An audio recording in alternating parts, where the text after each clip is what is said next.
नमस्कार, आप देख रहे हैं स्पेशल रिपोर्ट। मैं हूं आपके साथ मीमांसा मलिक। मंगलवार के दिन दिल्ली में बड़ा अमंगल होते होते बचा। पटना से दिल्ली आ रहे विमान में मरीज था, डॉक्टर था, मरीज के घर वाले थे और सभी को जल्द से जल्द अस्पताल पहुंचने की हड़बड़ी थी। लेकिन इस एयर एम्बुलेंस को हवाई अड्डे से पहले ही दिल्ली में एक गांव के बाहर लैंडिंग करनी पड़ी। पायलट ने कमाल की सूझबूझ दिखाई और इंजन में खराबी आने के बावजूद प्लेन को आबादी से दूर उतारने में वो कामयाब रहा।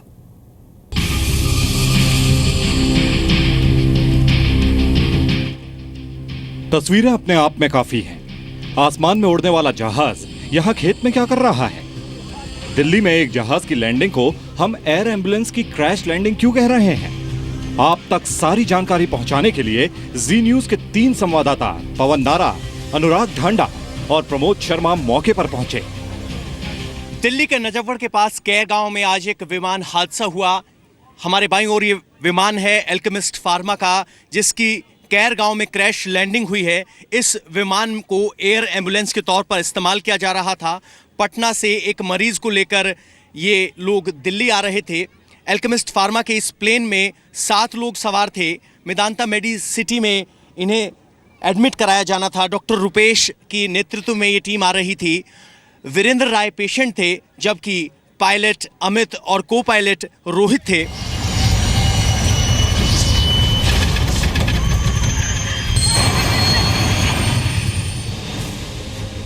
वीरेंद्र राय पटना के जगदीश मेमोरियल अस्पताल में 22 तारीख को भर्ती हुए थे। पटना से दिल्ली एयर एम्बुलेंस में उन्हें ले जाने के लिए दिल्ली से मेडिकल टीम पहुंची थी। दिल्ली की एरोमेड कंपनी है, जो एयर एम्बुलेंस कंपनी है, वो लोग से इनके पर्सन कांटेक्ट किए थे और उन लोग आज मॉर्निंग में आए थे। उनके साथ यहाँ एक डॉक्टर और एक उनके साथ टेक्नीशियन आए थे हॉस्पिटल में और यहाँ से पेशेंट को वो ले जा रहे थे। साथ में पेशेंट की पत्नी और लड़की थी। पटना से विमान ने 11:43 पर उड़ान भरी। हमारे यहाँ नॉर्मल ऑपरेशन था। नॉर्मली जब एटीसी होता था, यहाँ के बाद हम लोग इसमें वाराणसी में चेंज ओवर करते थे। वाराणसी एटीसी, फिर लखनऊ एटीसी को चेंज ओवर कर देते। तो लखनऊ एटीसी दिल्ली एटीसी को चेंज ओवर करते थे। तो जब दिल्ली एटीसी के कांटेक्ट में था, उस समय एग्जैक्ट टाइम नहीं पता। उन्होंने जब इंजन एक फेल हो गया, इंजन शटडाउन हो गया, तब दिल्ली एटीसी को बताया गया कि हाँ कि हमारा इमरजेंसी है, हमें इमरजेंसी लैंडिंग करना है। इसे पायलट की सूझबूझ ही कहा जाएगा कि इस विमान को गांव से बाहर खेतों में लैंड कराया गया है। देख सकते हैं पंखे मुड़े हुए हैं। विमान पूरी तरह से ठीक ठाक है, ज़्यादा चोट नहीं आई है। जो हमें बताया जा रहा है कि 7 विमान यात्री सुरक्षित हैं। इन 7 में एक वो पेशेंट भी शामिल है जिसको पटना से दिल्ली लाया जा रहा था। प्लेन फिलहाल पूरा स्ट्रक्चर ठीक है। ऐसे ही पता चला, घर से निकलते ही किसी ने मेरे को बताया प्लेन क्रैश हुआ है। तो मैं गाड़ी में बच्चों को लेके यहाँ पे आया हूँ। यहाँ पे आते ही मेरी यहाँ पे जैसे इसमें गए हैं तो वहाँ PCR वैन पहुँच चुकी थी। तो वहाँ पे मेरी बात हुई है उससे। तो डॉक्टर साहब कहने लगे कि भाई हम इसको वेदांता हॉस्पिटल में लेके जाएंगे। प्लेन में सवार थे जी। मैंने उनको बोला कि यहाँ पे हमारा नज़दीक हॉस्पिटल लगता है, राव तुलाराम हॉस्पिटल, वहाँ आप लेके जाइए। जिस जगह पर प्लेन की लैंडिंग कराई गई, वहां से गांव की दूरी 1 किलोमीटर भी नहीं है। जाहिर है पायलट ने काफी सूझबूझ से काम लिया और जहाज को आबादी से दूर ले गया। इस पूरे दृश्य को कई गांव वालों ने अपनी आंखों से देखा है। नू गमोले खाता रहा था जी, कदे नूजार नू करता नू सरपा का आया। फिर हम पानी देते, फिर हमारे लड़का बचा, एक कैर का बचा और एक इसका सुरखपुर का बचा, एक इस रेडी का नहीं था। ये बाजे जब इन बालका ने बाज काटे हैं। कैर गांव के अमित मान उन ग्रामीणों में शामिल हैं जिन्होंने दिलेरी दिखाई और विमान के यात्रियों की तत्काल मदद की। बिल्कुल नीचे आ रखा था।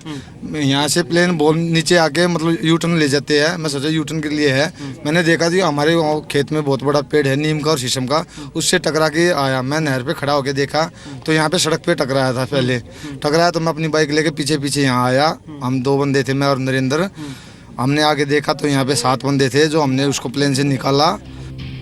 ध्यान देने की बात यह है कि विमान में 2500 लीटर ईंधन भी था, यानी जरा सी गड़बड़ी एक बड़े हादसे में तब्दील हो सकती थी।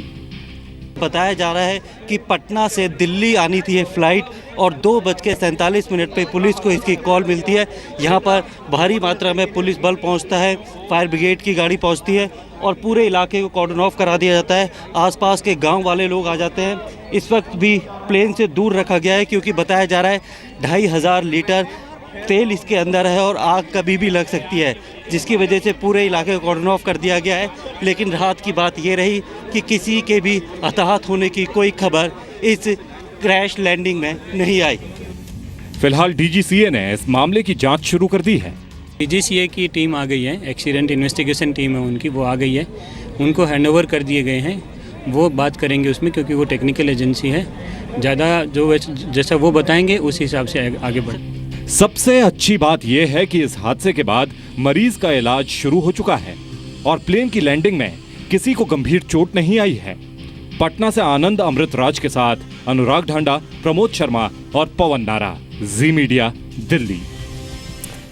तो देखा आपने कैसे दिल्ली में एक एयर एम्बुलेंस यानी मरीज को लेकर आ रहे चार्टर्ड प्लेन की ये क्रैश लैंडिंग हुई। जैसे कि पहले भी हमने आपको बताया कि इस विमान के पायलट ने बेहद सूझबूझ दिखाई। हमारे सहयोगी अनुराग ढांडा बता रहे हैं कि इस लैंडिंग के दौरान क्या जोखिम थे पायलट के सामने। इस रिपोर्ट में देखिए। नजफगढ़ के पास 7 सीटर सेस्ना प्लेन की लैंडिंग की जब कोशिश हुई तो वो कोशिश इतनी आसान नहीं थी। इमरजेंसी लैंडिंग खतरों से भरी हुई थी। कैसे सबसे पहली कोशिश हुई वो हम यहाँ पर दिखाने की कोशिश कर रहे हैं कि ये आप जो निशान देख रहे हैं यहाँ पर इन झाड़ियों के बीच में एक बड़ा सा निशान बना हुआ है, ये उस प्लेन के टायर का निशान है। और इस तरह के 2 निशान, एक यहाँ पर और दूसरा यहाँ से कुछ डिस्टेंस पर अगर आप देखें तो 2 निशान इस तरीके के आपको नज़र आएंगे। ये दोनों निशान जो हैं ये प्लेन के टायर्स के निशान है। और पहली कोशिश जो यहाँ पर पायलट्स ने की होगी वो ये कि ये जो झाड़ियाँ यहाँ पर नज़र आ रही हैं इसमें एक कुशन ढूंढने की कोशिश कहीं ना कहीं हो रही थी जहाँ पर सॉफ्ट तरीके से टच हो सके ग्राउंड पर प्लेन। और उस कोशिश को अगर यहाँ पर देखें तो वो कोशिश नाकाम होती हुई नज़र आई क्योंकि शायद पायलट इसके ठीक आगे जो सीमेंटेड रोड बना हुआ था उसको नहीं देख सके। ये जो जगह है यहाँ पर क्या कुछ पार्ट्स पड़े हुए थे प्लेन के जब आप लोग घूमने के लिए आए? नहीं, पार्ट्स तो नहीं पड़े हुए थे, लेकिन यहाँ से जो पहला कॉन्टैक्ट था प्लेन का यहाँ पे हुआ था, उसके बाद उसके टायर्स वगैरह आगे जाके गिरे थे करीबन 1 एकड़ के। यहाँ पर जब प्लेन के टायर टकराए तो वो उसको ये सीमेंटेड पैड पर टायर टकराए और इस अगली जगह पर ये जो आगे जो खेत है इसमें वो टायर्स और प्लेन के कुछ हिस्से जो लैंडिंग पैड से जुड़े हुए थे वो हिस्से यहाँ पर गिरे हुए देखे लोगों ने। और उसके बाद प्लेन आगे के खेतों में टकराते टकराते और वहाँ पर जाकर के करीब करीब 90 के एंगल पर यहाँ से मुड़ गया वो प्लेन। जब फाइनल पोजीशन प्लेन ने ली रुकने से पहले, झाड़ी समझ करके जहाँ पर लैंड करने की कोशिश की गई थी वो वाकई में सीमेंट की एक सड़क थी जिसकी वजह से कि जो टायर्स थे वो पूरी तरह से क्षतिग्रस्त हो गए थे प्लेन के। और बेहद खतरनाक कोशिश के बावजूद लेकिन एक सफल लैंडिंग कराने में पायलट कामयाब रहे। अनुराग ढांडा, जी मीडिया, दिल्ली।